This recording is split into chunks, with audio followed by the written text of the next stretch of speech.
부산에서 듣고 계신 세로미님 감사해요. 커피를 내오던 하은의 선글라스 너머를 재혁은 무심히 바라봤습니다.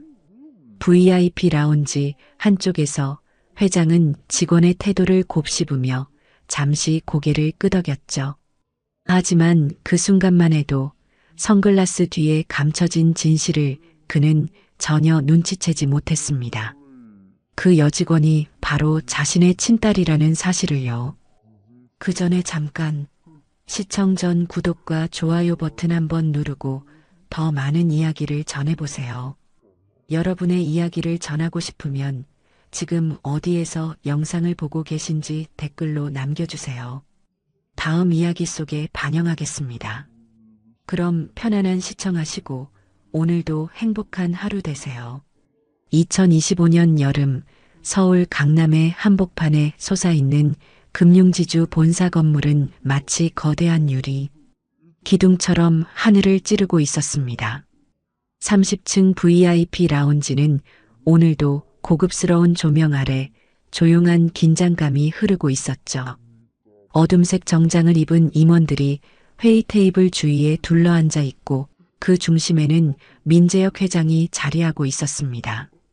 재혁은 48배 나이에도 여전히 날카로운 인상을 유지하고 있었어요. 회색빛 도는 머리카락이 단정하게 정돈되어 있고 그의 눈빛에는 수십 년간 쌓아온 카리스마가 묻어나고 있었습니다. 오늘 브리핑 주제는 해외 증권사 인수합병이었죠. 수천억 원이 오가는 거래의 세부 사항들이 프레젠테이션 화면을 통해 펼쳐지고 있었어요. 싱가포르 법인의 자본구조 변경안을 검토해 보겠습니다. 지점장의 설명이 이어지는 가운데 재혁은 침묵 속에서 자료를 꼼꼼히 훑어보고 있었어요. 그의 손가락이 펜을 두드리는 소리가 은은하게 울려 퍼졌습니다. 바로 그때 라운지 한쪽 문이 조용히 열리면서 누군가가 들어왔어요. 유아은이었죠. 24살의 그녀는 은행 VIP 라운지 말단 직원으로 일하고 있었습니다. 손에는 고급 도자기 찻잔들이 정갈하게 놓인 트레이를 들고 있었어요. 하은의 얼굴에는 검은색 선글라스가 걸려 있었습니다. 편두통 때문에 눈부심을 견디기 어려워서였지만 회의실의 분위기와는 다소 어울리지 않는 모습이었죠. 그녀는 조심스럽게 발걸음을 옮기며 각 자리에 차를 따라 놓기 시작했어요. 재혁은 잠깐 시선을 들어 그녀를 바라봤습니다. 선글라스 너머로는 표정을 읽을 수 없었지만 움직임이 다소 어색해 보였어요. 신입사원인 듯했죠. 그는 별다른 생각 없이 다시 자료로 시선을 돌렸습니다. 그저 평범한 직원 중 한 명일 뿐이라고 여겼어요. 하은은 재혁의 자리 앞에 찻잔을 놓으면서 잠시 멈칫했습니다. 가까이에서 보는 회장의 존재감이 생각보다 강렬했거든요. 하지만 곧 마음을 다잡고 다음 자리로 이동했죠. 그녀의 마음속에는 복잡한 감정들이 얽혀 있었어요. 이곳에서 일한 지 벌써 몇 개월이 되었지만 여전히 적응하기 어려웠거든요. 미국 법인과의 시너지 효과는 어떻게 평가하고 계십니까? 재혁의 질문이 회의실을 가득 채웠어요. 그의 목소리에는 권위가 묻어나 있었지만 동시에 세심함도 느껴졌습니다. 수치 하나하나까지 정확히 파악하려는 의지가 보였죠. 하은은 모든 자리에 차를 돌리고 나서 조용히 뒤로 물러났어요. 벽 쪽에 서서 혹시 추가로 필요한 것이 있을까 대기하고 있었죠. 선글라스 너머로 바라본 회의 풍경은 마치 다른 세계 같았어요. 수십억, 수백억이라는 숫자들이 마치 일상적인 대화처럼 오가고 있었거든요. 재혁은 가끔씩 하은 쪽을 힐끗 바라봤습니다. 직원의 태도가 다소 서툴다고 느꼈지만 크게 신경 쓸 일은 아니라고 생각했어요. 신입사원이라면 당연히 긴장할 수밖에 없을 테니까요. 하지만 그 이상의 의미는 두지 않았습니다. 회의가 1시간 가까이 진행되면서 분위기도 점점 더 진지해졌어요. 인수 조건과 관련해서 여러 가지 변수들이 논의되고 있었죠. 재혁은 각 임원들의 의견을 차례로 들으면서도 최종 결정은 신중하게 내리려 했어요. 위험 관리 측면에서 추가 검토가 필요할 것 같습니다. 재혁의 결론이 나오자 임원들은 고개를 끄덕였어요. 그의 판단력에 대해서는 누구도 이의를 제기하지 않았거든요. 회의가 마무리되자 임원들이 하나둘 자리에서 일어났어요. 하은도 빈 찻잔들을 정리하기 위해 다시 테이블로 다가갔죠. 그녀의 움직임은 여전히 조심스러웠어요. 실수라도 할까봐 한 동작 한 동작에 신경을 쓰고 있었거든요. 재혁이 회의실을 나가면서 마지막으로 하은을 바라봤습니다. 선글라스를 낀 그녀의 모습이 왠지 모르게 기억에 남았어요. 하지만 그저 스쳐 지나가는 인상일 뿐이었죠. 자신의 딸이라는 사실은 상상도 할 수 없었거든요. 회의실이 비워지자 지점장이 하은을 따로 불렀어요. 유 씨, 잠깐 이야기 좀 하죠. 그의 목소리에는 약간의 불만이 섞여 있었어요. 손님 앞에서는 선글라스를 벗는 게 예의 아닌가요? VIP 고객들에게는 더욱 신경 써야 합니다. 지점장의 말에 하은은 고개를 숙였어요. 편두통 때문이라고 설명하고 싶었지만 변명처럼 들릴까봐 망설여졌거든요. 죄송합니다. 앞으로 주의하겠습니다. 하은의 대답은 간결했어요. 더 이상 문제를 키우고 싶지 않았거든요. 지점장은 잠시 그녀를 바라보다가 손을 흔들었죠. 그럼 오늘은 이만 정리하고 들어가세요. 하은은 고개를 끄덕이고 마지막 정리를 마쳤어요. 선글라스를 고쳤으며 마음을 다잡았죠. 아직 갈 길이 멀다는 생각이 들었어요. 하지만 포기할 수는 없었습니다. 이곳에서 버텨야 할 이유가 있었거든요. 저녁 무렵 하은이 라운지를 나서면서 마지막으로 회의실을 바라봤어요. 몇 시간 전 그곳에 있던 회장의 모습이 떠올랐죠. 왠지 모르게 친숙한 느낌이 들었지만 그 이유는 알 수 없었어요. 그저 막연한 감정일 뿐이라고 생각하며 발걸음을 돌렸습니다. 다음 날 아침 하은은 평소보다 이른 시간에 라운지에 도착했습니다. 아직 고객들이 오기 전이라 조용한 분위기였지만 그녀에게는 오히려 이런 시간이 더 편했어요. 동료들의 시선을 덜 받을 수 있었거든요. 하은아, 오늘도 일찍 왔네. 팀장 김수진이 커피를 들고 나타났어요. 겉으로는 친근해 보이지만 하은은 그녀의 진심을 의심하고 있었죠. 지난 몇 개월간의 경험으로 알 수 있었거든요. 네, 팀장님. 미리 준비할 게 있어서요. 하은은 작은 목소리로 대답했어요. 선글라스 너머로 바라본 김수진의 표정에는 미묘한 냉소가 섞여 있었습니다. 그래, 좋은 자세야. 그런데 오늘 VIP 고객 중에 박 회장님이 오신다는데 특별히 신경 써야 할 것 같아. 김수진의 말에는 암시가 담겨 있었어요. 하은도 그 의미를 충분히 알고 있었죠. 박 회장은 라운지의 단골 고객 중 한 명이었습니다. 60대 중반의 그는 항상 젊은 여직원들에게 과도한 관심을 보였어요. 특히 하은을 볼 때마다 불편한 농담을 던지곤 했죠. 화분 물 주는 거 잊지 말고 휴게실 청소도 체크해봐. 어제 제대로 안 된 것 같더라. 김수진이 연달아 업무를 지시했어요. 원래 하은의 담당이 아닌 일들이었지만 어느새 그녀의 몫이 되어버렸죠. 하은은 고개를 끄덕이며 업무를 시작했어요. 먼저 라운지 곳곳에 배치된 화분들에 물을 주기 시작했습니다. 정성스럽게 한 화분씩 돌보면서도 마음 한편으로는 답답함이 쌓여갔어요. 대학을 졸업하고 이곳에 입사할 때만 해도 이런 일들이 주 업무가 될 줄은 몰랐거든요. 유하은 씨, 프린터 용지 떨어진 것 같은데 보충해 주세요. 선배 직원 한 명이 지나가면서 말했어요. 프린터는 각자가 관리하는 게 원칙이었지만 하은에게는 그런 원칙이 적용되지 않는 것 같았죠. 오전 10시쯤 박 회장이 나타났습니다. 그는 라운지에 들어서자마자 주변을 둘러보며 하은을 찾았어요. 마치 사냥감을 노리는 사냥꾼 같은 눈빛이었죠.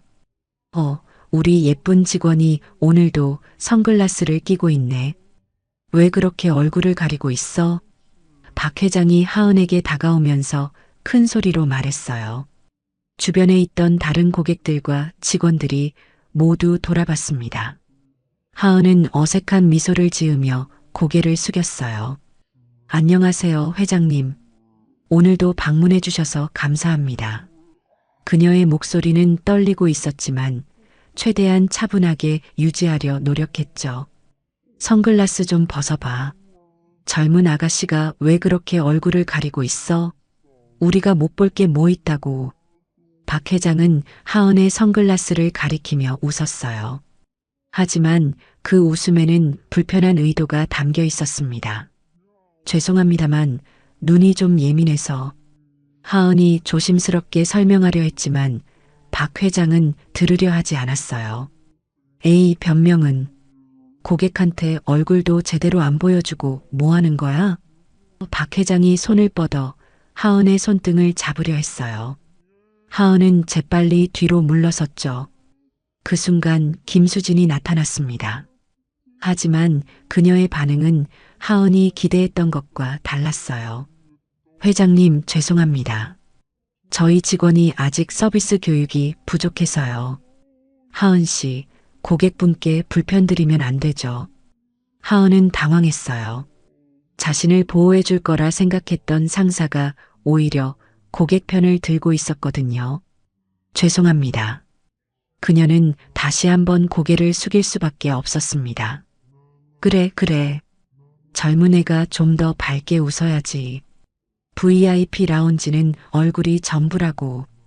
박 회장이 만족한 듯 웃으며 자리로 향했어요. 그의 말을 들은 다른 직원들도 웃음을 터뜨렸죠. 하은은 그 자리에 혼자 남겨졌어요. 선글라스 너머로 흘러내리는 눈물을 아무도 볼 수 없었지만 가슴속은 무너져 내리고 있었습니다. 자존심이 산산조각 나는 기분이었어요. 점심시간이 되자 하은은 화장실로 피했습니다. 화장실 개별 칸 안에서 그녀는 조용히 울음을 참으며 이모 지은에게 전화를 걸었어요. 이모. 하은의 목소리는 떨리고 있었어요. 하은아, 무슨 일이야? 목소리가 왜 그래? 지은의 걱정스러운 목소리가 들려왔습니다. 그만두고 싶어요. 더 이상 견딜 수가 없어요. 하은은 작은 목소리로 말했어요. 오늘 있었던 일을 설명하기도 힘들었거든요. 지은은 잠시 침묵했다가 말했어요. 하은아, 이모가 뭐라고 했었지? 증거부터 모아야 한다고 했잖아. 견디는 게 힘들겠지만 너는 혼자가 아니야. 하지만 이모, 매일매일이 너무 힘들어요. 제가 뭘 잘못한 건지 모르겠어요. 하은의 목소리에는 절망이 묻어나 있었어요. 잘못한 건 너가 아니야. 다른 사람들이 잘못하고 있는 거야. 그런데 지금 당장 그만두면 아무것도 바뀌지 않아. 너 말고 다른 사람들도 똑같이 당할 거야. 지은의 말에는 현실적인 지혜가 담겨 있었어요. 하은은 손목의 수술 흉터를 무의식적으로 만졌어요. 어릴 적 심장 수술을 받았던 기억이 아련하게 떠올랐죠. 그때도 혼자였어요. 부모에 대한 기억도 기록도 없었거든요. 지은 이모만이 유일한 가족이었습니다. 이모, 제 부모님에 대해서는 정말 아무것도 모르세요? 하은이 갑자기 물었어요. 이런 힘든 순간마다 부모에 대한 그리움이 더욱 커졌거든요. 하은아, 그 이야기는 나중에 하자. 지금은 내가 스스로를 지키는 게 중요해. 증거를 모으고 기록을 남겨. 그리고 때가 되면 정당하게 맞서는 거야. 지은의 목소리에는 확신이 들어 있었어요. 전화를 끊고 나서 하은은 거울 속 자신의 모습을 바라봤어요. 선글라스 너머로 보이는 눈가가 빨갛게 부어 있었지만 마음속에는 작은 결심이 생겨나고 있었습니다. 이모의 말이 맞았어요. 증거를 모아야 했어요. 오후에 하은은 몰래 휴대폰으로 직장 동료들의 대화를 녹음하기 시작했어요. 자신에 대한 외모 품평이나 불쾌한 농담들을 기록해두기로 한 거였죠. 처음에는 떨렸지만 점점 용기가 생겼어요.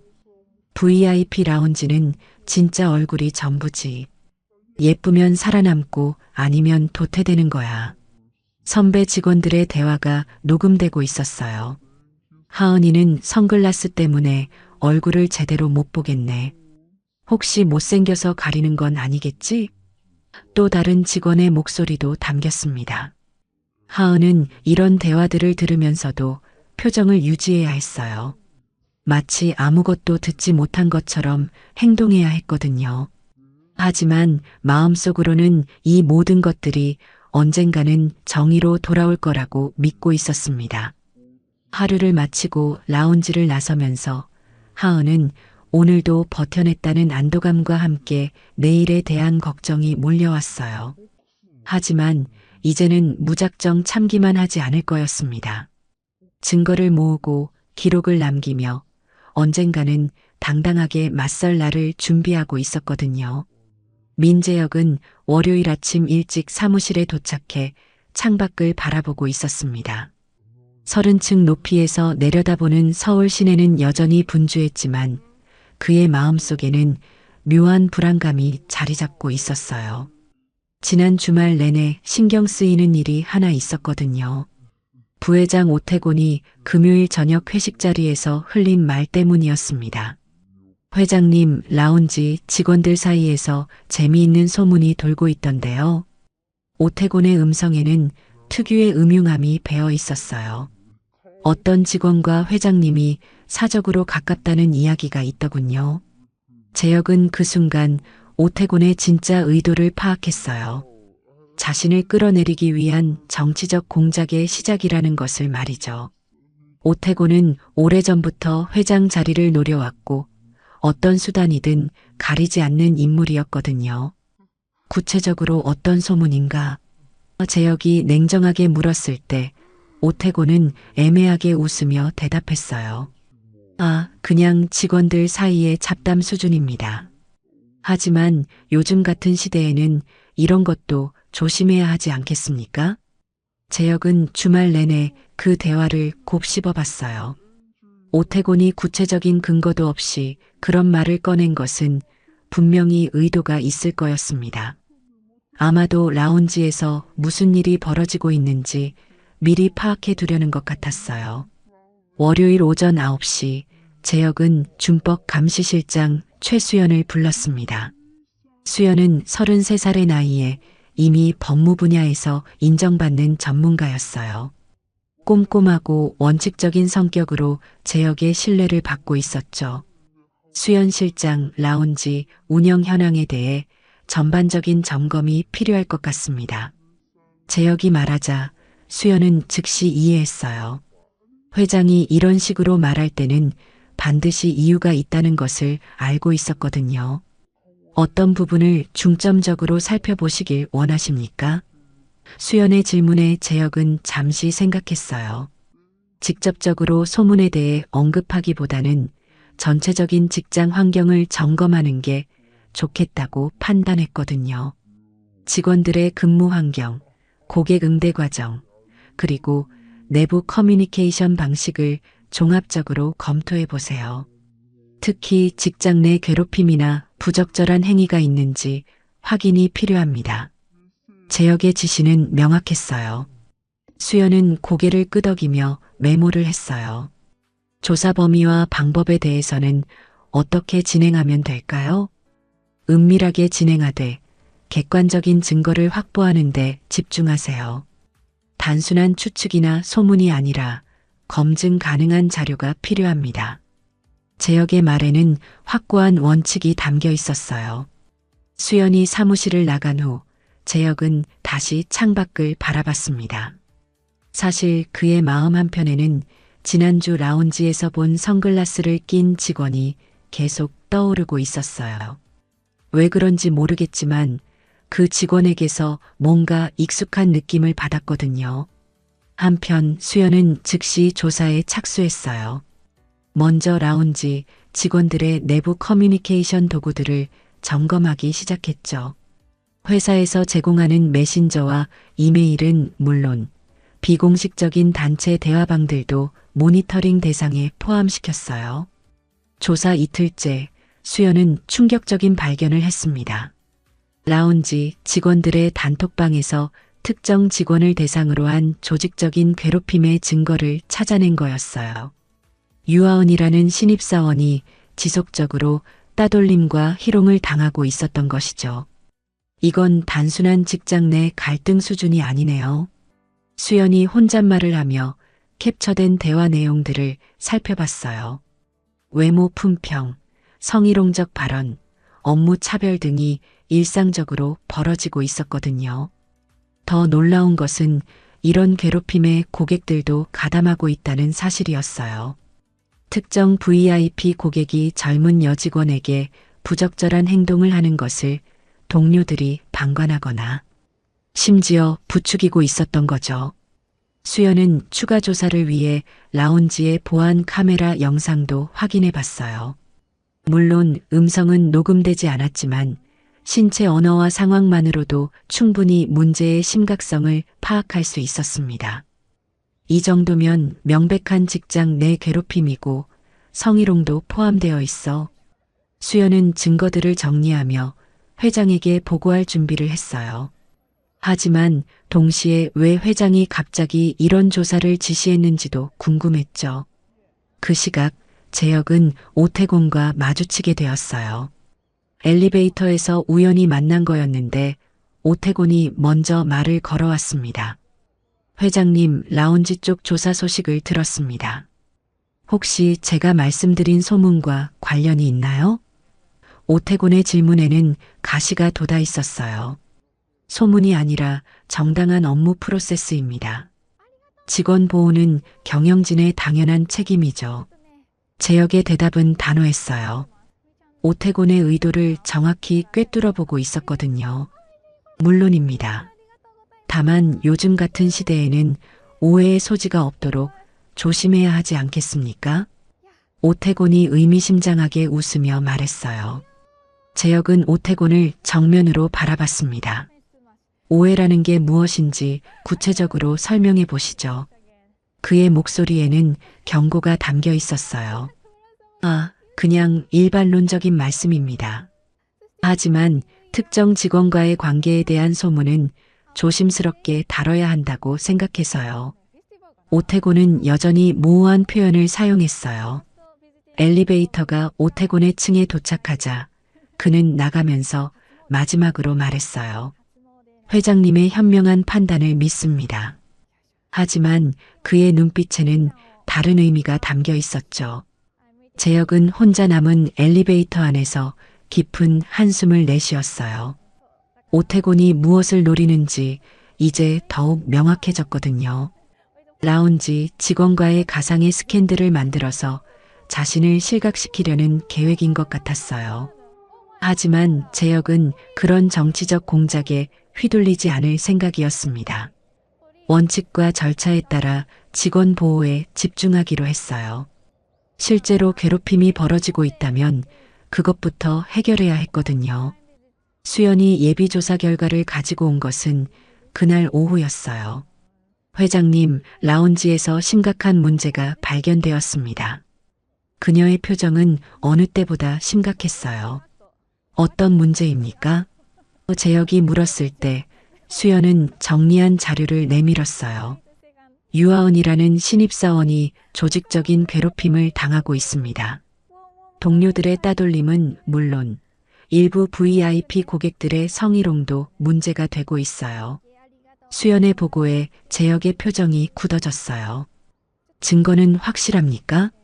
네, 단톡방 캡처와 보안 카메라 영상, 그리고 추가로 확보할 수 있는 녹취록도 있습니다. 수연의 대답에 재혁은 고개를 끄덕였어요. 재혁은 자료를 살펴보면서 복잡한 감정을 느꼈어요. 한편으로는 직원이 이런 고통을 당하고 있다는 사실에 분노했고, 다른 한편으로는 오태곤의 소문이 이런 현실을 배경으로 하고 있다는 것을 깨달았거든요. 즉시 피해 직원 보호 조치를 취하고 가해자들에 대한 징계 절차를 시작하세요. 재혁의 지시는 명확했어요. 그리고 이 사안은 투명하게 처리하겠습니다.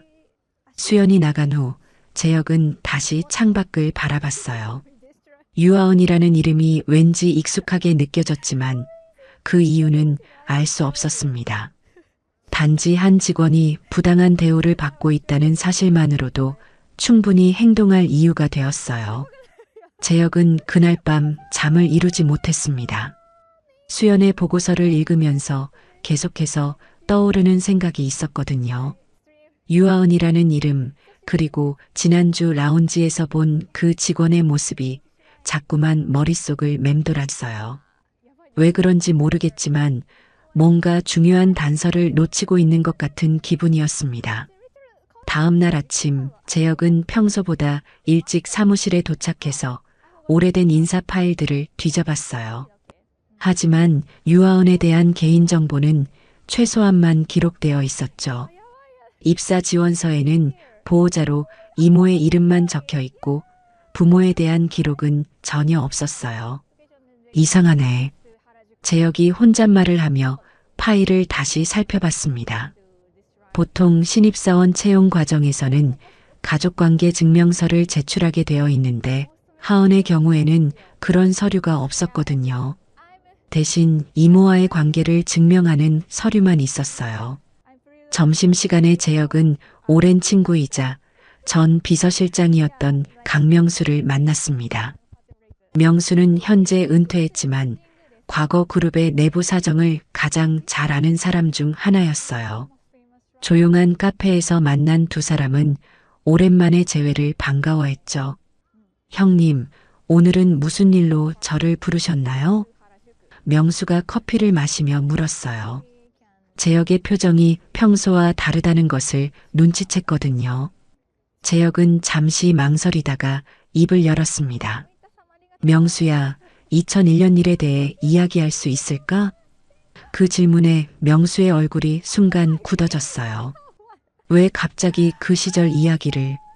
명수의 목소리가 떨리기 시작했어요. 24년 전의 기억이 생생하게 되살아나고 있었거든요. 당시 재단에서 내 개인사에 개입했던 일 기억하지? 재혁의 질문에 명수는 깊은 한숨을 내쉬었어요. 오랫동안 숨겨온 비밀이 드러나는 순간이었거든요. 형님, 저는 그때 어쩔 수 없었어요. 명수의 목소리에 죄책감이 묻어났어요. 재단 윗선에서 직접 지시가 내려왔거든요. 의대생 윤설 씨와의 관계를 정리하라고. 재혁은 주먹을 꽉 쥐었습니다. 예상했던 대답이었지만 직접 듣고 나니 분노가 치밀어 올랐어요. 구체적으로 어떤 짓이었나? 익명으로 설 씨에게 편지를 보내라고 했어요. 형님이 다른 여자와 약혼한다는 거짓 내용으로요. 그리고 증거 사진까지 조작해서 보냈습니다. 명수는 고개를 숙이며 고백했어요. 그래서 설이 갑자기 연락을 끊었던 거구나. 재혁의 마음속에서 24년간의 의문이 해결되고 있었어요. 윤설이 왜 하루아침에 사라졌는지, 왜 연락도 없이 떠났는지 이제야 알 수 있었거든요. 명수는 계속해서 당시의 상황을 설명했어요. 재단에서는 형님의 결혼 상대로 다른 사람을 염두에 두고 있었거든요. 재벌가 딸과의 정략 결혼을 추진하고 있었어요. 누구의 짓이었나? 재혁이 차갑게 물었을 때 명수는 잠시 망설였어요. 당시 재단 고문 변호사였던 정현서 씨였습니다. 그분이 직접 저를 불러서 지시했어요. 명수의 대답에 재혁은 그 이름을 기억해뒀어요. 그날 오후 재혁은 IT 고문 장대철을 불렀습니다. 장대철은 68살의 고령이지만 여전히 회사의 전산 시스템을 누구보다 잘 알고 있는 베테랑이었어요. 대철 고문님, 2001년도 백업 데이터를 확인할 수 있을까요? 재혁의 요청에 장대철은 의아해했어요. 24년 전 데이터라 쉽지 않을 텐데요. 하지만 시도해 볼 수는 있습니다. 장대철은 성실한 성격으로 불가능해 보이는 일도 끝까지 해보는 사람이었어요. 이틀 후 장대철이 놀라운 발견을 가지고 재혁을 찾아왔습니다. 회장님, 정말 믿기 어려운 걸 찾았습니다. 무엇을 찾으셨나요? 재혁이 긴장한 목소리로 물었어요. 2001년 10월 재단 비서실 서버에서 발송된 익명 메일의 발신 헤더를 복구했습니다. 그리고 장대철이 잠시 멈췄다가 계속했어요. 같은 시기에 의료 기록 파일 삭제 시도가 있었어요. 재혁의 심장이 빨리 뛰기 시작했습니다. 의료 기록이라니? 영아 심장 초음파 검사 파일이었습니다. 삭제 명령을 내린 계정도 정연서 변호사의 것이었어요. 장대철의 말에 재혁은 숨을 멈췄어요. 그 순간 재혁의 머릿속에 번개처럼 스쳐 지나간 생각이 있었어요. 윤설과 헤어진 후 몇 개월 뒤 그녀가 임신했다는 소문을 들었던 기억이 났거든요. 하지만 당시에는 자신과 관련 없는 일이라고 생각했었죠. 그 의료 기록의 환자 정보는 확인할 수 있나요? 재혁이 떨리는 목소리로 물었어요. 네, 환자 번호와 수술 날짜는 남아 있습니다. 2002년 2월 15일 신생아 심장 수술이었어요. 장대철의 대답에 재혁은 온몸이 얼어붙는 것을 느꼈어요. 재혁은 즉시 보안팀장 박도영을 불렀습니다. 도영은 45살의 꼼꼼한 성격으로 각종 기록과 로그를 추적하는데 전문가였어요. 도영 팀장, 2001년부터 2002년 사이의 출입 기록을 조회할 수 있나요? 재혁의 요청에 도영은 즉시 작업에 착수했어요. 특정 인물이나 장소가 있으십니까? 도영이 물었을 때 재혁은 잠시 생각했어요. 윤설이라는 이름의 방문 기록, 그리고 의료진 출입 기록을 확인해 주세요. 재혁의 지시에 도영은 고개를 끄덕였어요. 며칠 후 도영이 가져온 결과는 재혁의 예상을 뛰어넘는 것이었습니다. 회장님, 흥미로운 패턴을 발견했습니다. 어떤 패턴입니까? 재혁이 간절한 목소리로 물었어요. 2002년 초 영아 심장 수술과 관련해서 여러 차례 의료진이 출입했던 기록이 있어요. 그런데 그 직후에 관련 팩스 발송 기록도 있습니다. 도영의 설명에 재혁은 귀를 기울였어요. 팩스 내용은 확인할 수 있나요? 발송 로그만 남아있고 내용은 없습니다. 하지만 수신처가 정연서 변호사 사무실이었어요. 도영의 말에 재혁은 모든 퍼즐이 맞춰지는 것을 느꼈어요. 재혁은 사무실에 혼자 남아서 깊은 생각에 잠겼습니다. 모든 증거들이 한 가지 가능성을 가리키고 있었어요. 윤설이 자신과 헤어진 후 아이를 낳았고 그 아이의 의료 기록을 누군가가 의도적으로 숨기려 했다는 것이었죠. 혹시 설이 낳은 아이가... 재혁의 마음속에 떠오른 생각은 너무도 충격적이었어요. 라운지에서 본 그 직원, 유아은이 자신의 딸일 가능성이 있다는 거였거든요. 하지만 아직은 추측일 뿐이었어요. 확실한 증거가 필요했죠. 재혁은 윤설을 찾아야겠다고 결심했어요. 24년 만에 다시 만나서 진실을 확인해야 했거든요. 그날 밤 재혁은 윤설의 현재 소재를 알아보기 위해 개인적으로 조사를 의뢰했습니다. 그녀가 변호사가 되어 인권 사건을 다루고 있다는 정보를 얻었어요. 그리고 곧 만날 기회가 생길 거라는 예감이 들었습니다. 재혁의 머릿속에는 과거와 현재가 복잡하게 얽혀 있었어요. 24년 전의 음모, 윤설과의 강제 이별, 그리고 현재 라운지에서 벌어지고 있는 괴롭힘 사건까지 모든 것이 하나의 큰 그림으로 연결되고 있는 것 같았거든요. 라운지 괴롭힘 사건이 공식적으로 접수된 지 일주일이 지났을 때 최수연은 재혁에게 중요한 소식을 전했습니다. 회장님, 피해 직원을 위한 법률 자문을 맡을 변호사가 정해졌습니다. 인권 전문 변호사 윤설 씨가 무료 변론을 맡기로 했어요. 그 이름을 들은 순간 재혁의 온 세상이 멈춘 것 같았어요. 24년 만에 다시 들리는 그 이름이었거든요. 심장이 격하게 뛰기 시작했지만 겉으로는 평정을 유지하려 애썼습니다. 언제 오시나요? 재혁이 최대한 차분한 목소리로 물었어요. 내일 오후 2시에 첫 미팅이 예정되어 있습니다. VIP 라운지에서 현장 확인을 하고 피해자 면담도 진행할 예정이에요. 수연의 설명을 들으면서 재혁은 복잡한 감정의 소용돌이에 휩싸였습니다. 그날 밤 재혁은 잠을 이루지 못했어요. 윤설과의 추억들이 파노라마처럼 스쳐 지나갔거든요. 의대생이었던 그녀의 모습, 함께 걸었던 대학로의 가을 풍경, 그리고 갑작스럽게 끝나버린 그들의 사랑까지 모든 것이 어제 일처럼 생생했습니다. 다음 날 오후 재혁은 일부러 라운지 근처에서 업무를 보고 있었어요. 윤설을 만날 준비를 하면서도 한편으로는 두려움도 느끼고 있었거든요. 24년간의 공백을 어떻게 메워야 할지 막막했습니다. 정확히 2시에 라운지 입구로 한 여성이 들어왔어요. 47살의 윤설이었습니다. 세월의 흔적이 보이긴 했지만 여전히 지적이고 우아한 모습이었어요. 검은색 정장을 입고 서류 가방을 든 그녀는 이제 숙련된 변호사의 기품을 갖추고 있었죠. 재혁은 멀리서 그녀를 바라보며 가슴이 뛰는 것을 느꼈습니다. 동시에 죄책감도 밀려왔어요.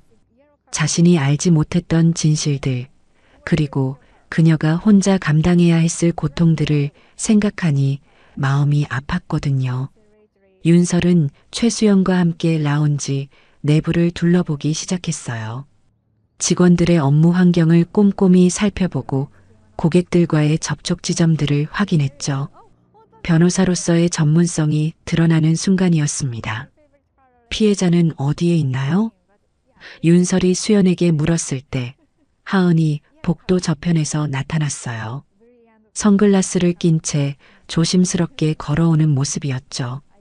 윤설이 하은을 처음 본 순간 그녀의 발걸음이 멈췄습니다. 무언가 강렬한 기시감이 느껴졌거든요.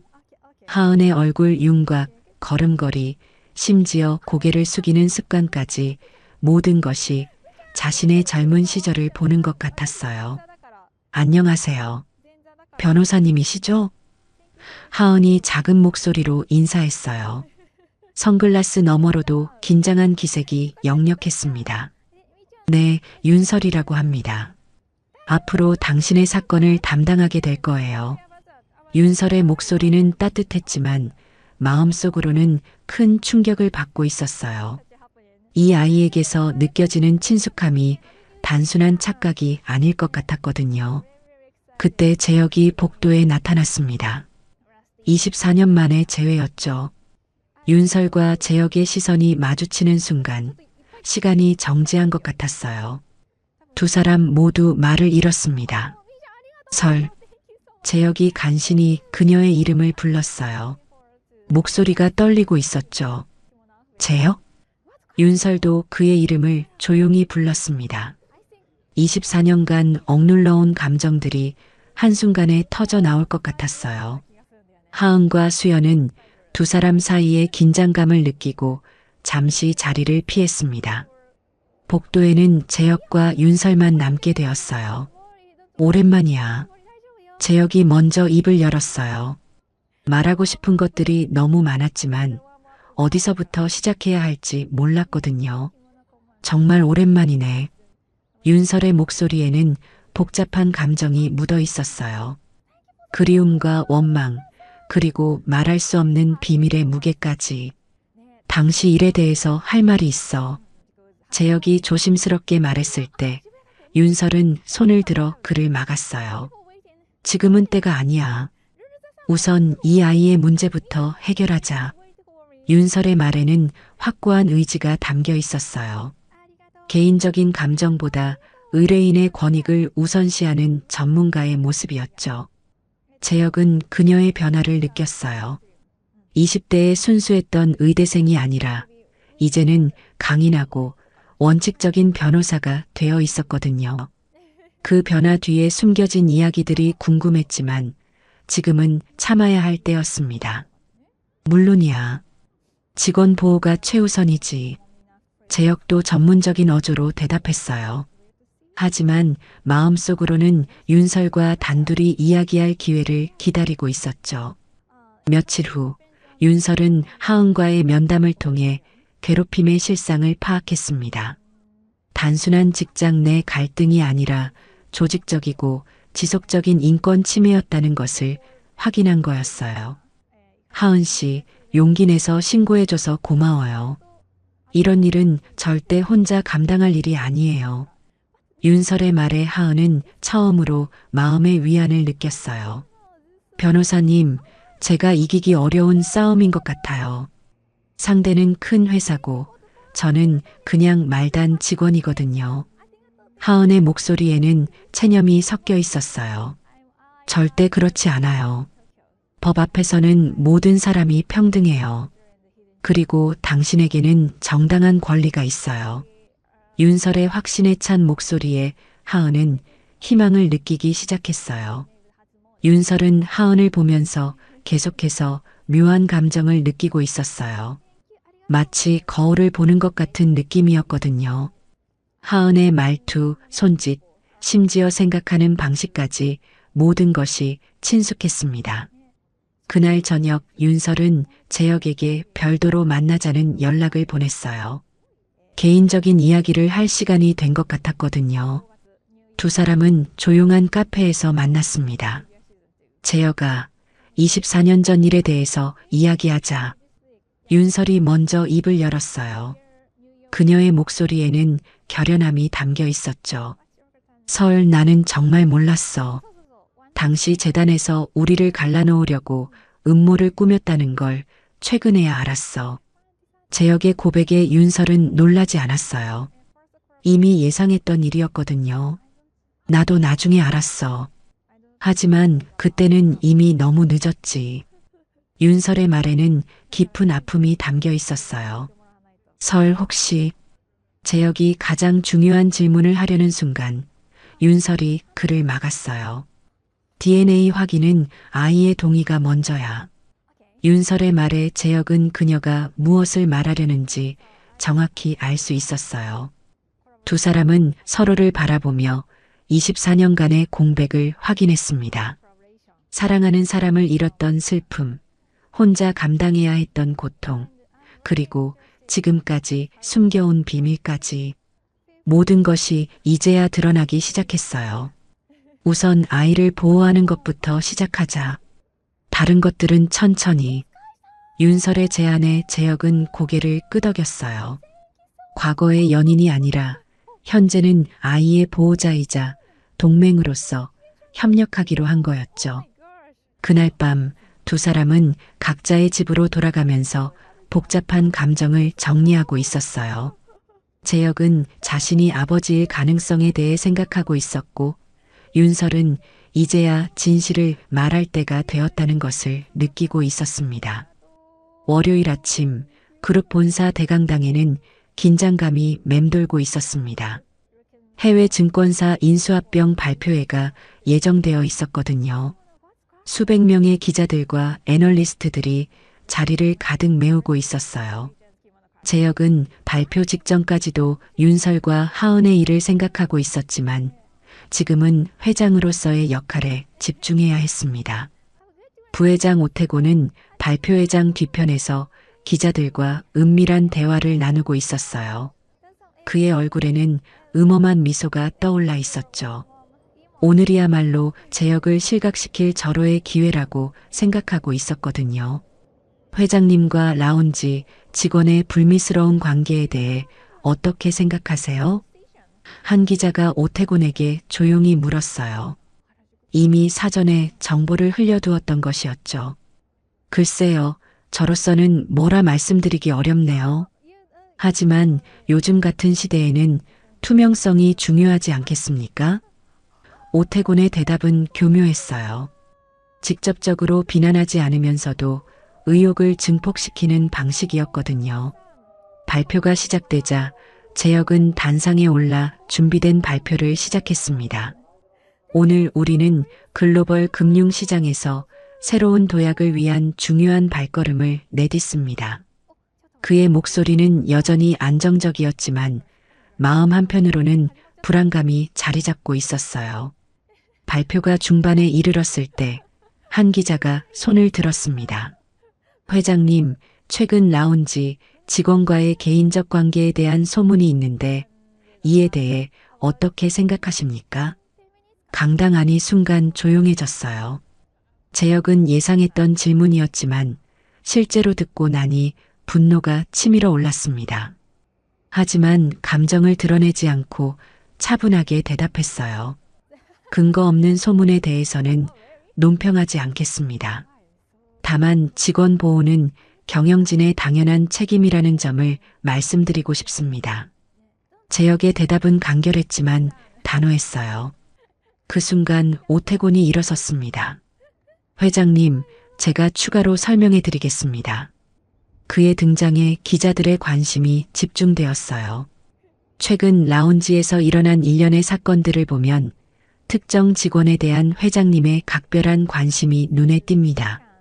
물론 직원 보호 차원일 수도 있지만 외부에서는 다르게 해석할 수 있지 않을까요?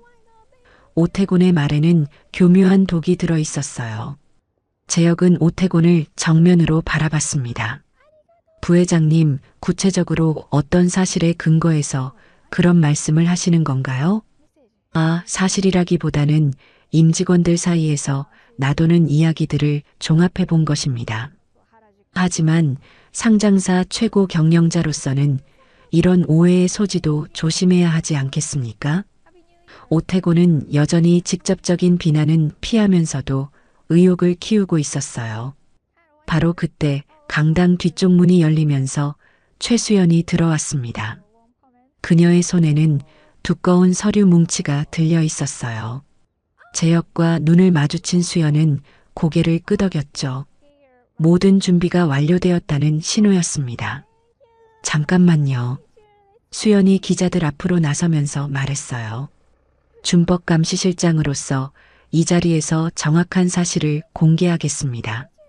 기자들의 시선이 수연에게 집중되었어요. 오태곤의 얼굴에는 당황한 기색이 스쳤지만 이미 늦었습니다. 최근 라운지에서 발생한 문제는 특정 직원에 대한 조직적인 괴롭힘입니다. 수연의 목소리는 명확하고 단호했어요. 저희가 확보한 증거를 공개하겠습니다. 대형 스크린에 직원들의 단톡방 대화 내용이 나타났어요. 하은에 대한 외모 비하, 성희롱적 발언, 업무 차별 등이 적나라하게 드러났죠. 기자들은 충격받은 표정으로 화면을 바라봤습니다. 이것은 VIP 고객의 부적절한 행동을 녹취한 내용입니다. 수연이 계속해서 증거를 제시했어요. 박 회장의 성희롱 발언과 직원들의 방관하는 모습이 생생하게 기록되어 있었거든요. 그리고 이것은 해당 사건을 은폐하려 했던 일부 임직원들의 조작 시도 로그입니다. 마지막 증거까지 공개되자 강당안이 술렁거리기 시작했어요. 오태곤의 얼굴은 창백해졌습니다. 자신이 준비한 공격이 완전히 역전되었거든요. 이런 자료들이 언제부터 준비되었는지 부회장님께서 소문을 퍼뜨리기 시작한 시점부터입니다. 수연의 대답에 오태곤은 할 말을 잃었어요. 재혁이 다시 마이크 앞에 섰습니다. 문제는 괴롭힘이었습니다. 그리고 이를 정치적으로 이용하려 했던 일부 세력의 음모였습니다. 기자들은 이제 완전히 다른 각도에서 질문을 쏟아내기 시작했어요. 오태곤의 의도와 회사 내부의 권력 갈등에 관심이 집중되었죠. 바로 그 순간 재혁의 휴대폰이 울렸습니다. 라운지에서 온 긴급 전화였어요. 회장님, 유아원 직원이 갑자기 쓰러졌습니다. 지금 응급실로 이송 중입니다. 재혁의 얼굴이 순간 굳어졌어요. 발표회는 중요했지만 지금은 그것보다 더 급한 일이 생겼거든요. 발표회는 수연 실장이 마무리해 주세요. 저는 응급 상황이 생겨서 먼저 가보겠습니다. 재혁은 급히 강당을 나섰고 기자들은 더욱 혼란스러워했어요. 수연이 나머지 질문들을 처리하면서 발표회를 마무리했지만 분위기는 완전히 바뀌어 있었습니다. 병원에 도착한 재혁은 응급실 앞에서 윤서를 만났어요. 그녀도 연락을 받고 급히 달려온 것이었죠. 두 사람은 말없이 서로를 바라봤습니다. 어떤 상태인가요? 재혁이 의료진에게 물었을 때 담당 의사가 나타났어요. 과로와 스트레스로 인한 일시적 실신입니다. 다행히 생명에는 지장이 없어요. 하지만 정밀 검사가 필요할 것 같습니다. 의사의 설명에 두 사람은 안도했어요. 검사 과정에서 과거 의료 기록을 확인해야 하는데 보호자가 누구인지 확인해 주세요. 의사의 말에 윤설이 나섰어요. 제가 법정 대리인입니다. 하지만 과거 의료 기록은 복잡한 사정이 있어요. 윤설의 말에 의사는 의아해했어요. 그때 재혁이 조심스럽게 말했습니다. 혹시 영아기 심장 수술 기록이 있는지 확인해 주실 수 있나요? 의사가 컴퓨터를 확인하더니 놀라운 표정을 지었어요. 아, 정말 있네요. 2002년 2월 15일 신생아 심장 수술 기록이 있습니다. 환아 번호는 잠깐만요. 재혁이 의사를 막았어요. 그리고 윤서를 바라봤죠. 두 사람의 눈이 마주치는 순간 모든 것이 확실해졌습니다. 재혁은 조심스럽게 하은의 손목을 바라봤어요. 거기에는 작은 수술 흉터가 있었죠. 영아기 수술의 흔적이었습니다. 과거 백업 데이터에서 본 환아 번호와 일치하는 기록이었어요. 이 아이가 내 딸? 재혁의 목소리는 떨리고 있었어요. 24년간 모르고 지낸 딸을 이제야 만나게 된 것이었거든요. 윤설은 고개를 끄덕였습니다. 네, 하은이는 우리 딸이에요. 그녀의 목소리에도 감정이 복받쳐 올라 있었어요. 병실 안에서 잠들어 있는 하은을 바라보며 재혁과 윤설은 24년 만에 마침내 진실을 마주했습니다. 회장은 여직원이 자기 딸임을 처음으로 알게 된 순간이었어요. 권력의 무대에서 무너지고 한 아버지로서의 심장이 다시 뛰기 시작했습니다. 두 사람은 조용히 병실 밖에 서서 딸을 지켜봤어요. 과거의 아픔과 현재의 기쁨이 복잡하게 얽혀 있었지만 이제는 함께 딸을 보호해야 한다는 공통된 목표가 생겼습니다. 부녀의 연결이 확인된 순간이었어요. 하은이 의식을 되찾은 것은 그 다음 날 아침이었습니다. 병실에는 이모 지은이 와 있었고 복도에서는 재혁과 윤설이 조용히 대화를 나누고 있었어요. 하은은 아직 자신을 둘러싼 진실을 모르고 있었지만 왠지 모르게 마음이 편안했습니다. 하은아, 괜찮아? 지은이 걱정스럽게 물었을 때 하은은 작은 미소를 지었어요. 네, 이모. 많이 좋아졌어요. 그런데 회장님이 왜 여기까지 오신 거예요? 하은의 질문에 지은은 잠시 말을 잃었어요. 아직 모든 것을 설명하기에는 이른 것 같았거든요. 한편 그룹 본사에서는 어제 발표회 이후 큰 변화가 일어나고 있었습니다.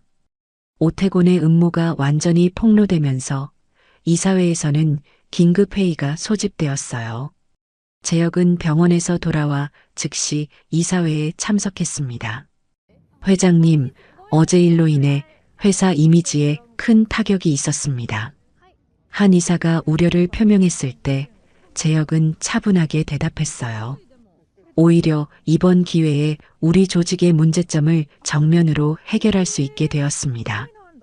이것을 위기가 아니라 변화의 기회로 삼아야 합니다. 재혁의 말에는 확고한 의지가 담겨 있었어요.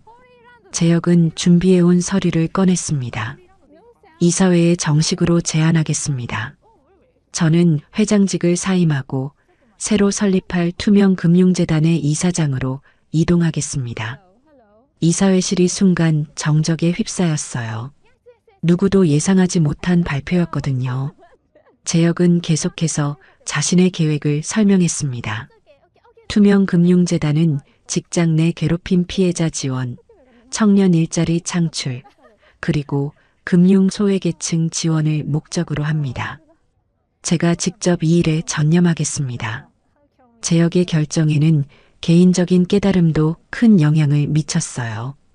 24년간 모르고 지낸 딸이 자신의 회사에서 괴롭힘을 당했다는 사실이 큰 충격이었거든요. 권력의 자리에 있으면서도 정작 가장 중요한 것들을 지키지 못했다는 반성이 있었습니다. 그리고 이와 함께 조직 전반의 구조개혁을 실시하겠습니다. 재혁이 두 번째 서류를 꺼냈어요. 이미 최수연과 함께 준비해둔 종합적인 개혁안이었죠. 첫째, VIP 고객의 갑질을 차단하는 표준 운영 절차를 도입합니다. 고객이라는 이유로 직원에 대한 인권 침해를 용인하지 않겠습니다. 재혁의 설명에 이사들은 진지하게 귀를 기울였어요. 둘째, 모든 고객 접촉 공간에 블라인드 존 없는 CCTV를 설치하고 로그는 불변 저장 시스템으로 관리합니다. 투명성을 제도적으로 보장하겠습니다. 이 부분은 특히 중요했어요. 기술적으로 괴롭힘을 방지하는 시스템이었거든요. 셋째, 직장 내 괴롭힘에 대한 무관용 규정을 신설하고 피해자 보호 배치 원칙을 확립합니다. 신고자가 불이익을 받지 않도록 철저히 보호하겠습니다. 재혁의 목소리에는 확신이 들어 있었어요. 이사들은 서로 눈을 마주보며 재혁의 제안을 검토했습니다. 급작스러운 변화였지만 현재 상황에서는 가장 현실적인 대안이라는 판단이 들었어요. 회장님의 제안에 대해 표결하겠습니다. 이사회 의장이 말하자 재혁은 조용히 자리에서 일어났어요. 제가 자리를 비우겠습니다. 공정한 토론과 표결을 위해서요. 재혁의 배려에 이사들은 고개를 끄덕였어요. 회의실 밖에서 기다리는 동안 재혁은 창밖을 바라보며 지난 20여 년을 돌아봤습니다. 권력을 쌓기 위해 달려온 시간들, 하지만 정작 가장 소중한 것들은 놓치고 살았던 세월들. 이제는 다른 방식으로 살아가고 싶었어요. 1시간 후 이사회 의장이 나와서 결과를 알려줬습니다. 만장일치로 가결되었습니다. 회장님의 새로운 출발을 응원하겠습니다. 재혁은 깊은 감사를 표했어요. 저를 믿고 지지해 주셔서 감사합니다. 앞으로도 이 그룹이 사회적 책임을 다하는 기업이 되도록 노력하겠습니다. 동시에 오태곤에 대한 조치도 결정되었습니다. 그의 모든 업무는 즉시 정지되었고 검찰 수사 의뢰도 논의되었어요. 음모를 꾸민 대가가 따르는 것이었죠. 오후에 재혁은 다시 병원으로 향했습니다.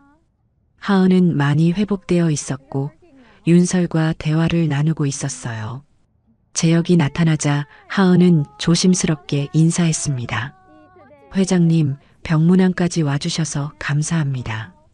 하은의 말에 재혁은 복잡한 감정을 느꼈어요. 아직 딸이라는 사실을 모르는 하은에게 어떻게 접근해야 할지 고민되었거든요. 몸은 좀 어때요? 재혁이 조심스럽게 물었을 때 하은은 밝게 웃었어요. 많이 좋아졌어요. 그런데 회사는 괜찮으신가요? 제 일로 큰 소동이 났다고 들었는데 하은의 걱정에 재혁은 마음이 아팠어요. 걱정하지 마세요. 오히려 이번 기회에 회사가 더 좋아질 거예요. 재혁의 대답에 하은은 안도했어요. 윤설이 옆에서 조용히 말했습니다. 하은아, 회장님이 너를 위해 많은 일을 해주셨어. 앞으로는 누구도 너를 괴롭히지 못할 거야. 하은은 감동을 받았어요. 정말 감사합니다. 저 같은 말단 직원을 위해서 이렇게까지. 말단 직원이 아니에요. 재혁이 진심으로 말했어요. 당신은 이 회사의 소중한 구성원이고 누구보다 존중받아야 할 사람입니다. 그날 저녁 재혁은 전 직원에게 보내는 메시지를 작성했습니다. 회장직 사임과 함께 앞으로의 개혁 방향을 알리는 내용이었어요. 모든 임직원 여러분, 오늘 저는 회장직을 사임하고 새로운 길을 걷기로 결정했습니다. 권력을 내려놓고 아버지, 보호자로 거듭나는 선택이었어요. 앞으로 이 회사가 모든 구성원이 존중받는 일터가 되도록 제도적 개혁을 지속하겠습니다. 여러분의 변화와 협력을 부탁드립니다. 메시지를 보낸 후 재혁은 창밖을 바라보며 새로운 시작에 대해 생각했습니다. 스캔들을 계기로 투명성을 제도화하고 권력보다는 책임을 선택한 하루였어요. 조직 전체가 변화의 바람을 맞고 있었고 재혁 자신도 완전히 새로운 사람이 되어가고 있었습니다. 하은이 완전히 회복하여 퇴원한 것은 일주일 후였습니다. 그 사이 많은 것들이 변했어요. 라운지의 괴롭힘 가해자들은 모두 징계를 받았고 새로운 고객 응대 시스템이 도입되었죠. 하지만 가장 큰 변화는 하은 자신에게 일어나고 있었습니다. 퇴원 당일 하은은 우편함에서 특별한 편지를 발견했어요. 로스쿨 합격 통지서였습니다. 야간 과정이었지만 그녀가 그토록 꿈꿔왔던 기회였거든요. 손에 든 합격증을 바라보며 하은은 조용히 다짐했어요. 이젠 내가 나를 그리고 다른 약자들까지 지킬 거야. 그녀의 목소리에는 이전과는 다른 확신이 담겨 있었어요. 괴롭힘을 당하면서도 굴복하지 않았던 경험이 그녀를 더욱 강하게 만들었거든요. 지은 이모는 하은의 변화를 누구보다 잘 알 수 있었어요. 하은아, 정말 많이 달라졌구나. 이제는 진짜 어른이 된 것 같아. 지은의 말에 하은은 미소를 지었습니다. 이모 덕분이에요. 증거를 모으라고 조언해 주신 덕분에 여기까지 올 수 있었어요. 하은은 지은의 손을 꼭 잡았어요. 가족의 소중함을 새삼 느끼고 있었거든요. 한편 재혁은 투명금융재단의 첫 사무실을 준비하고 있었습니다. 화려한 그룹 회장실을 떠나 소박하지만 따뜻한 공간에서 새로운 일을 시작하려 했어요. 벽에는 피해자 지원 관련 자료들과 청년 일자리 창출 계획서들이 붙어 있었죠. 재단 이사장님, 첫 지원 대상자 명단이 나왔습니다. 새로 합류한 직원이 서류를 가져왔을 때 재혁은 한 명 한 명의 이름을 꼼꼼히 살펴봤어요. 모두 직장에서 부당한 대우를 받았던 사람들이었습니다. 재혁의 마음속에는 하은에 대한 생각이 계속 자리 잡고 있었어요. 아직 딸이라는 사실을 털어놓지 못했지만 언젠가는 진실을 알려야 한다는 책임감을 느끼고 있었거든요. 하지만 그 시기와 방법은 하은의 선택에 맡기고 싶었습니다. 2달이 지난 어느 날 하은은 로스쿨 입학을 앞두고 마지막으로 회사에 인사를 드리러 갔어요. 예전과는 완전히 달라진 라운지 분위기를 보며 감회가 새로웠습니다. 새로운 직원들은 밝은 표정으로 일하고 있었고 고객들도 예의를 지키며 응대받고 있었어요. 하은 씨, 정말 수고 많으셨어요. 앞으로 변호사가 되어 더 큰 일을 하시길 바랍니다. 새로 부임한 팀장이 진심으로 인사했을 때 하은은 깊은 감동을 받았어요. 그날 오후 하은은 우연히 재혁과 마주치게 되었습니다. 재단 사무실 근처에서였는데 두 사람 모두 잠시 멈춰서서 서로를 바라봤어요. 하은 씨, 몸은 완전히 회복되었나요? 재혁이 따뜻하게 물었을 때 하은은 고개를 끄덕였어요. 네, 덕분에 건강해졌습니다. 그리고 로스쿨에 합격했어요. 하은의 말에 재혁의 얼굴에 진심 어린 기쁨이 떠올랐어요. 정말 축하해요. 훌륭한 변호사가 될 거라고 확신합니다. 재혁의 축하에 하은은 감사를 표했어요. 잠시 정적이 흐른 후 하은이 조심스럽게 입을 열었습니다. 회장님, 아니, 이사장님, 하나 궁금한 게 있어요. 뭐든 물어보세요. 재혁의 대답에 하은은 깊은 숨을 들이쉬었어요. 왜 저를 그렇게 도와주셨나요? 단순히 직원이었던 저에게 너무 큰 관심을 보여주신 것 같아서. 하은의 질문에 재혁은 마음이 뛰기 시작했어요. 재혁은 잠시 망설였다가 결정했습니다. 하은 씨, 사실 당신에게 꼭 말씀드리고 싶은 것이 있었어요. 무엇인가요? 하은의 목소리에 긴장이 묻어났어요. 당신의 어머니, 윤설 변호사님과 저는 오래된 인연이 있어요. 그리고 재혁이 말을 멈췄을 때 하은은 직감적으로 무언가를 느꼈어요. 혹시 하은의 목소리가 떨리기 시작했어요. 네, 맞습니다. 저는 당신의 아버지입니다. 재혁의 고백에 하은은 한동안 말을 잃었어요. 세상이 멈춘 것 같았습니다. 24년간 궁금해했던 아버지의 정체가 바로 자신이 일했던 회사의 회장이었다니. 하은의 마음속에는 복잡한 감정들이 소용돌이치고 있었어요. 아버지, 맞으시죠? 하은이 간신히 물었을 때 재혁은 고개를 끄덕였어요. 네, 하지만 24년간 몰랐어요. 최근에야 알게 되었습니다. 재혁의 목소리에도 감정이 복받쳐 올라 있었어요. 하은의 눈가가 젖기 시작했지만 이번에는 눈물이 떨어지지 않았어요. 대신 마음속 깊은 곳에서 따뜻함이 피어오르고 있었습니다. 이제는 제가 선택하겠습니다. 하은의 말에는 새로운 힘이 담겨 있었어요. 아버지를 원망하지도 무조건 받아들이지도 않을 거예요. 제 속도대로, 제 방식대로 관계를 만들어가고 싶어요. 재혁은 하은의 성숙함에 깊은 감동을 받았어요. 당연히 당신의 선택을 존중하겠습니다. 저는 언제든 기다리고 있을게요. 그 후 몇 달이 지났습니다. 하은은 로스쿨에서 열심히 공부하며 법조인의 꿈을 키워가고 있었어요. 재혁과는 가끔 만나서 조심스럽게 관계를 발전시켜 나가고 있었죠. 무리하지 않고 서로의 마음을 확인해가며 천천히 아버지와 딸의 인연을 쌓아가고 있었습니다. 3년 후 하은은 마침내 변호사 자격을 취득했어요. 첫 번째 사건은 직장 내 괴롭힘 피해자를 변론하는 것이었습니다.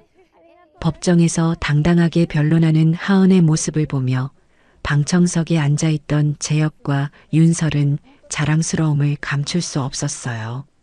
피고인들의 행위는 단순한 직장 내 갈등이 아닙니다. 조직적이고 지속적인 인권 침해입니다. 하은의 목소리는 법정 전체에 울려 퍼졌어요. 피해자는 인간으로서의 존엄성을 지킬 권리가 있습니다. 변론을 마친 하은이 법정을 나서면서 복도에서 재혁과 마주쳤어요. 이제는 자연스럽게 아버지라고 부를 수 있게 되었죠. 아버지, 오늘 변론 어땠어요? 하은의 질문에 재혁은 뿌듯한 미소를 지었어요. 완벽했어요. 정말 자랑스러운 딸이에요. 재혁의 말에 하은도 활짝 웃었습니다. 그날 밤 재혁과 윤설은 각자의 집에서 창가에 서 있었어요. 같은 하늘에 같은 별을 바라보면서 두 사람은 비슷한 생각을 하고 있었습니다. 24년의 아픔과 기다림이 결국 의미 있는 결실을 맺었다는 것을 말이죠. 재혁은 별을 바라보며 조용히 중얼거렸어요. 혈연보다 돌봄이, 권력보다 책임이 가족을 만든다는 걸 이제야 알겠어. 같은 시간 윤설도 같은 별을 바라보며 비슷한 생각을 하고 있었어요. 사랑하는 사람들을 지키는 것이 얼마나 소중한 일인지, 그리고 진정한 가족이란 혈연 관계를 넘어서는 돌봄과 책임의 관계라는 것을 깨닫고 있었습니다. 하은은 자신의 작은 원룸에서 법전을 펼쳐놓고 다음 사건을 준비하고 있었어요. 책상 위에는 아버지가 보내준 격려 카드와 어머니의 사진이 나란히 놓여 있었죠. 이제 그녀에게는 완전한 가족이 있었습니다. 늦었지만 진실한 사랑으로 이루어진 가족이었어요. 피해자에서 변호인으로 그리고 딸로서 자기 선택의 힘을 얻은 하은. 권력을 내려놓고 아버지로서의 책임을 깨달은 재혁. 그리고 24년간 혼자서도 딸을 훌륭하게 키워낸 윤설. 세 사람은 각자의 자리에서 새로운 삶을 시작하고 있었어요. 창밖에는 여전히 같은 별이 빛나고 있었습니다. 그 별빛 아래서 한 가족이 뒤늦게나마 진정한 만남을 이루었고 앞으로도 서로를 지켜나갈 것이라는 약속을 하고 있었어요. 혈연보다 돌봄이, 권력보다 생명이 더 소중하다는 것을 깨달은 사람들의 이야기였습니다.